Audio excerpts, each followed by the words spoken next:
காலத்தில் ஒரு பெரிய அடர்ந்த காட்டில் ஒரு கொடிய சிங்கம் வாழ்ந்தது. அது அந்த காட்டின் அரசன். தினமும் ஒரு விலங்கை கொன்று சாப்பிடும் பழக்கம் அதற்கு இருந்தது. ஒரு நாள் எல்லா விலங்குகளும் சேர்ந்து ஒரு கூட்டம் வைத்தன. ஒரு மான் சொன்னது, இப்படி சிங்கம் தினமும் வேட்டை போனால் நம்மில் யாரும் உயிரோடு இருக்க முடியாது. பழைய ஆந்தை சொன்னது, ஒரு வழி இருக்கு. நாம் சிங்கத்திடம் போய் சொல்லலாம், நாங்களே தினமும் ஒரு விலங்கை கொண்டு வந்து தருகிறோம். அப்போ அது வேட்டை போகாது.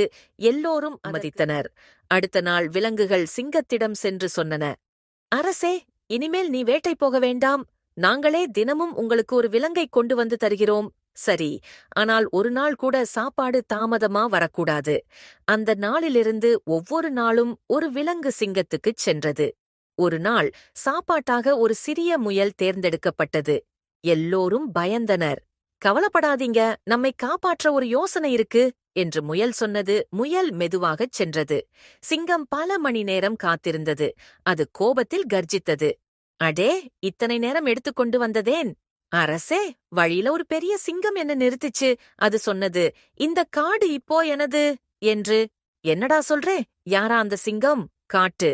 வாருங்க அரசே, அது ஒரு குளத்துக்குள் இருக்கிறது. சிங்கம் குளத்துக்குப் போய் பார்த்தது. அதனுடைய நிழல் பிரதிபலிப்பு தெரிந்தது. அதை மற்றொரு சிங்கம் என்று நினைத்தது. என்னோட காடு யாருக்கும் கிடைக்காது என்று சொல்லி குளத்துக்குள் பாய்ந்தது. அந்த ஆழமான குளத்தில் சிங்கம் மூழ்கி மாய்ந்தது. முயல் மகிழ்ச்சியுடன் காடுக்குத் திரும்பியது. எல்லா விலங்குகளும் முயல் வாழ்க என்று குரல் கொடுத்தன.